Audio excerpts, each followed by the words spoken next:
ओम तव कथामृतं तप्तजीवनं कविभिरीडितं कल्मषापहं श्रवणमंगलं श्रीमदाततं भुवि गृह्णन्ति ये भूरिदा जनाः।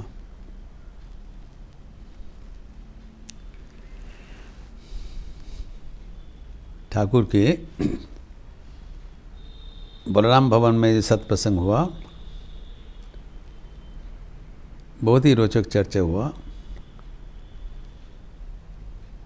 It was on 9th May 1885। इसके ठीक 14 दिन बाद पुनः शनिवार ठाकुर कोलकाता आए थे।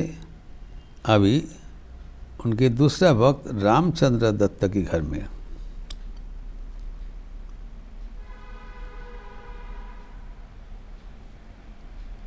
सेंट्रल कलकत्ता में है। अभी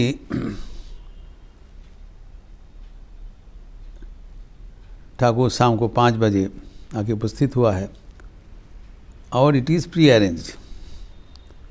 ठाकुर जब आते थे सबको खबर दे के आते थे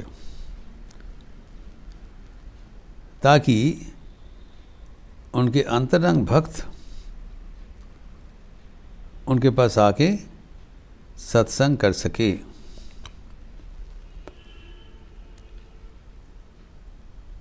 बहुत डिज़ाइन प्लान वे में ठाकुर सब कुछ किए हैं। जब बाद में हम अवलोकन करते हैं, चर्च सोचते हैं, तब देखते हैं कितने सुनियंत्रित था उनके कार्यावली।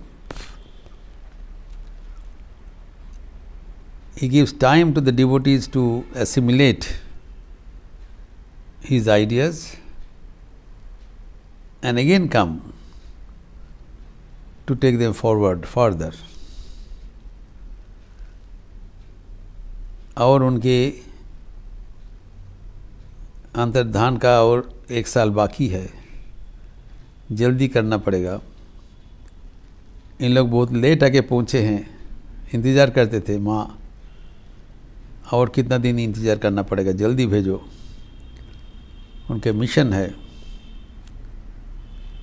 इनके माध्यम से अपना धर्म चक्र प्रवर्तित करेंगे।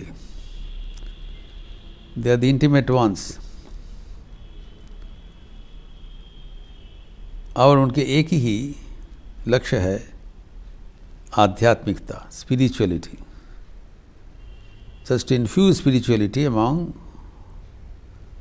All around him. तो हम देखते हैं मास्टर मशा उल्लेख किए हैं, मास्टर मशा उपस्थित थे, पहले सूचना मिलते ठाकुर आते ही भक्तगण का खबर ले रहे। As soon as he arrived, he started inquiring, ये क्यों नहीं आया, वो कब आएंगे, ये क्यों नहीं आया। His first duty is to collect the devotees, इनको इकट्ठा करना ही।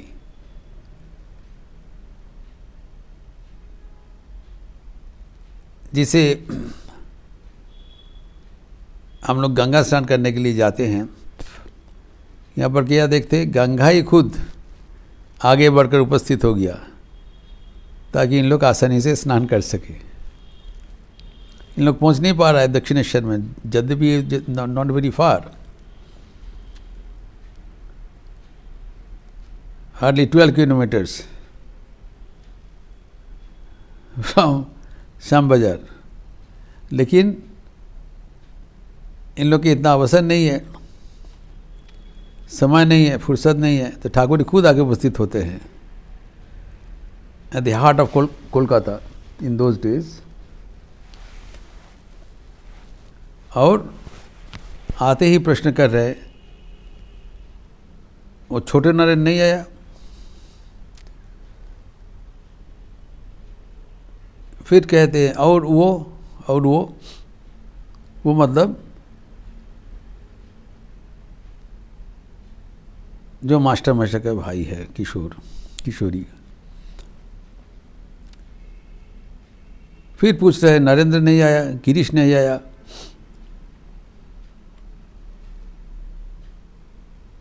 तो बोलते बोलते ही नरेंद्र आके उपस्थित हुआ, फिर गिरीश भी आ गया। फिर कहते केदार क्यों नहीं आया, कि केदार आने से बहुत अच्छा था। तो गिरीश और केदार रहने से बातचीत अच्छा चलता है।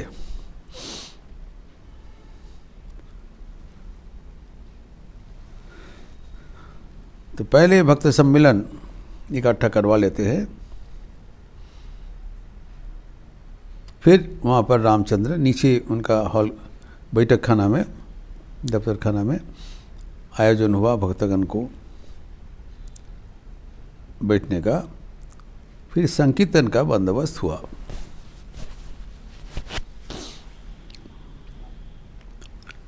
तो कीर्तनिया रेडी है, उनको निवेदन कर रहे हैं, आप अगर आज्ञा दे तो हम लोग मैं संकीर्तन शुरू कर सकते हैं। तो ठाकुर कहते रुको रुको, मैं पहले थोड़ा पानी पी ले। अर्थात he wanted to make him ready for the kirtan, ऐसे नहीं है। तो फिर उन्होंने पानी पिया, फिर उनका मसला का जब बटुआ था वहाँ से मसला लिया, ही बिकेम रिफ्रेश्ड और अभी कीर्तन सुनने के लिए तैयार हो गया।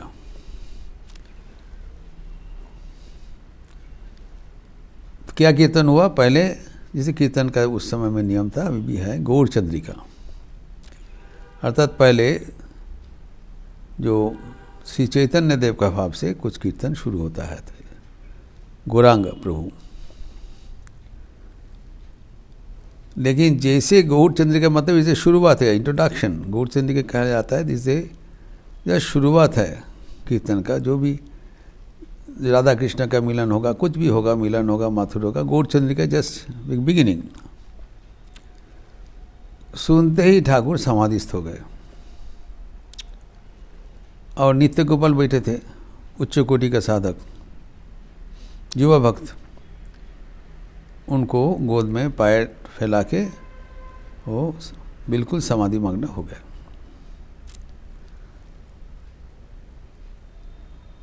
सो देखिए, ये जो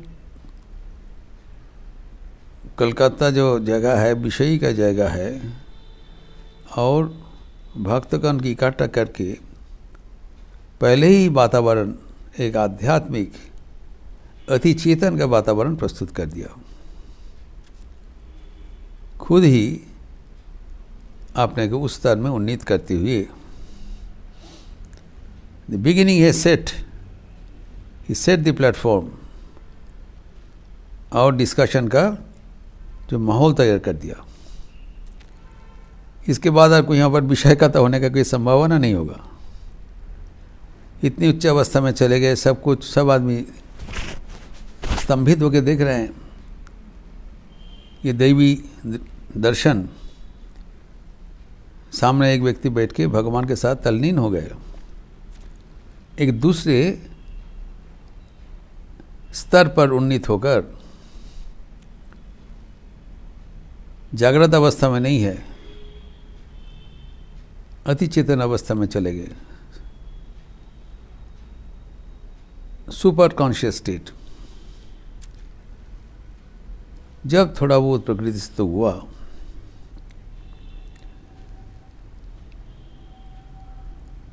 तब ठाकुर कहते हैं, और ये बहुत महत्वपूर्ण बात कहा,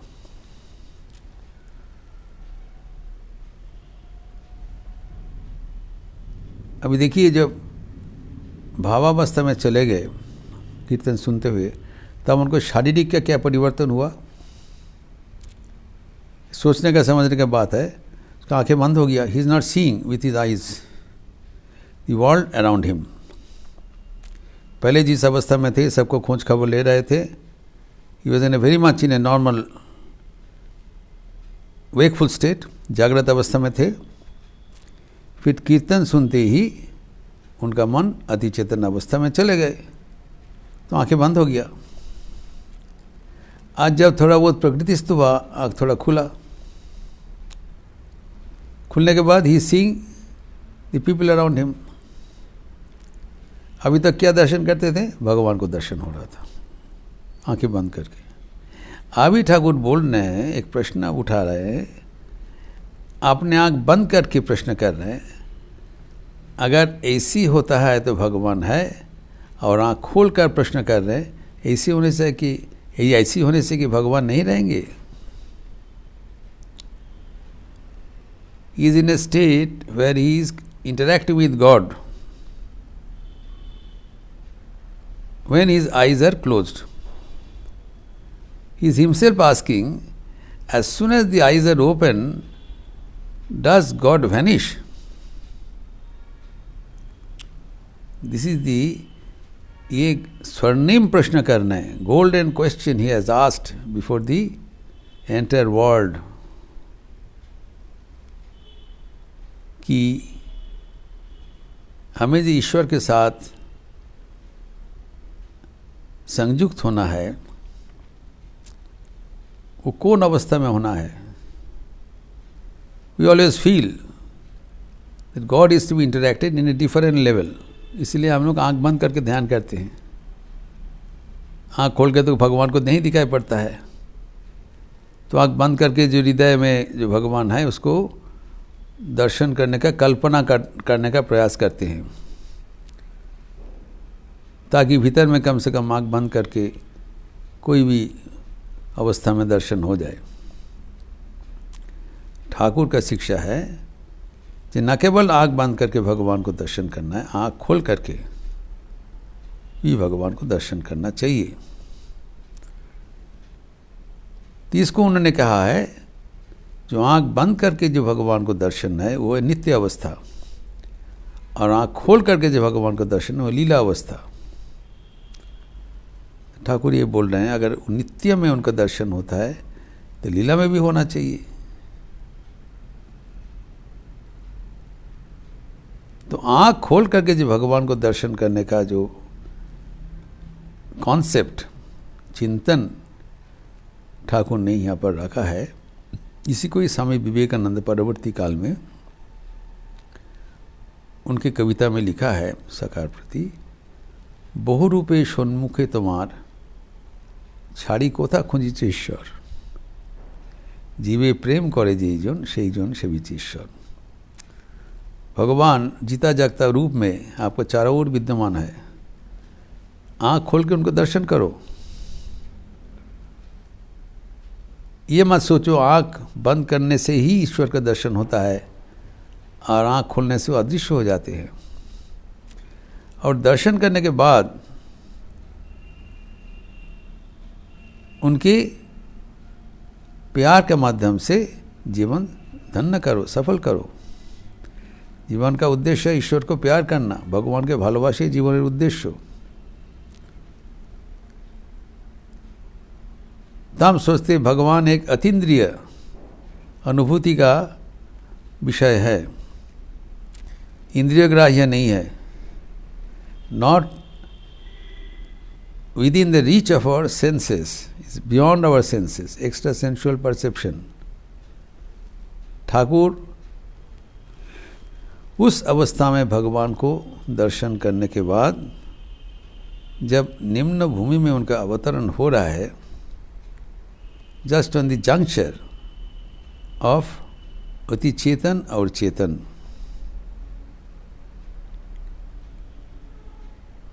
सेमी सुपर कॉन्शियस स्टेट,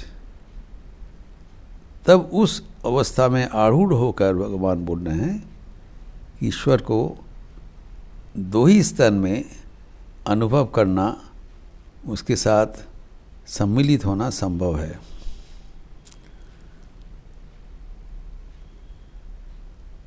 और उन्होंने कहा, उद्धव ने गोपीगण को समझाया तुम लोग जिसको कृष्ण कह रहे हो वह विभु रूप में सर्वत्र वर्तमान उस सर्वभूत के भीतर है। ये गोपीगण का भी पता था, भागवत में है, गोपीगण की बताया।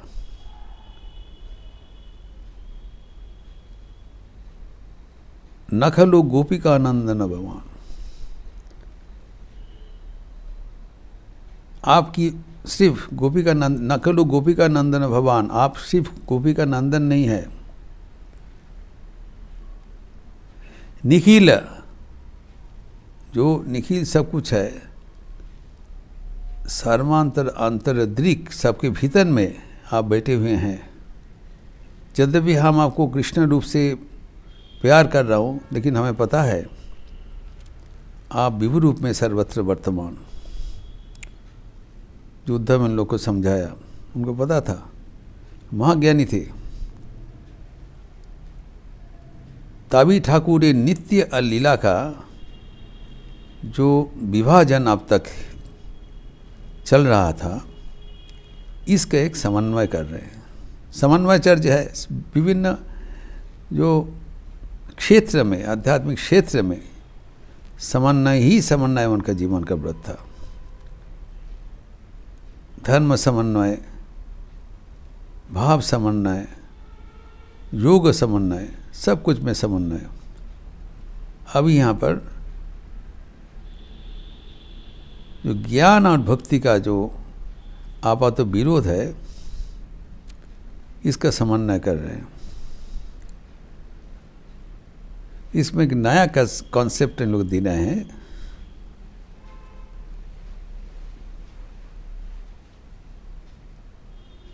नित्य कृष्ण, नित्य भक्त, चिन्मय श्याम, चिन्मय धाम। एक नया दिशा, एक नया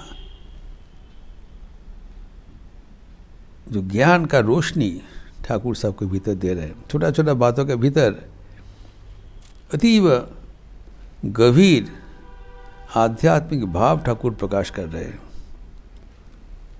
और हमें याद रखना चाहिए, ये ठाकुर जी सब बात बोल रहे हैं, ये स्वाभाविक भूमि से नहीं, स्वाभाविक भूमि में उतर कर नहीं बोल रहे हैं। वो अति चेतन अवस्था में उनका जो अनुभूति हुआ है, उससे अवतीर्ण होकर उस अवस्था का अनुभूति मानो। जब उसका वाणी वापस आ गया, अभी तो वाणी लुप्त हो गया था, जब वाणी वापस आ गई उससे व्यक्त कर रहे हैं।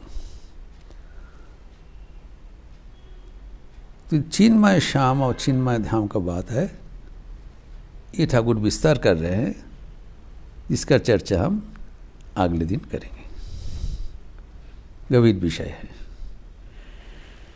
ओम शांति शांति शांति। हरि ओम तत्सत। श्री राम कृष्णार्पणमस्तु। आज अत्यंत पावन तिथि है। एक तो बुधवार ठाकुर के जन्मवार है, दूसरा आज ठाकुर के अंतरंग सेवक एवं पार्षद स्वामी अद्भुतानंद जी लाटू महाराज का जन्मतिथि है। हम जानते हैं लाटू महाराज कभी अपना जन्मतिथि घोषणा नहीं किया। जब उनको पूछा जाता था तब कहते प्रपंच से क्या बात है, साधु सन्यासी की ये सब बात नहीं पूछना चाहिए। पूर्वाश्रम संन्यास पूर्ववर्ती जीवन वो छोड़ देते हैं, उसकी चर्चा नहीं होना चाहिए। लेकिन हम लोग उनके श्रद्धा को ज्ञापन करने के लिए माघी पूर्णिमा तिथि चुन लेते हैं, चयन कर लेते हैं। एवं ठाकुर के जितने सन्यासी पार्षद है, अंतरंग पार्षद है, उनके भीतर में ठाकुर के जन्मतिथि के पहले ये शेष पार्षद का जन्मतिथि है। और ठाकुर के जन्मतिथि के उपरांत जोगिन महाराज का जन्मतिथि माना जाता है। One is penultimate, another is ultimate.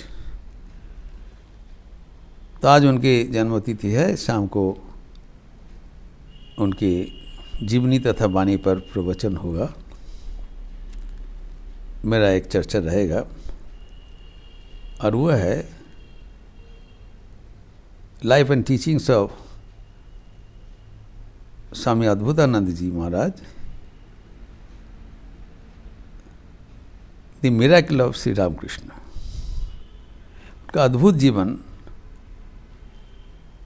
इसी को ख्याल करते हुए श्री स्वामी विवेकानंद का नाम रखा अद्भुतानंद।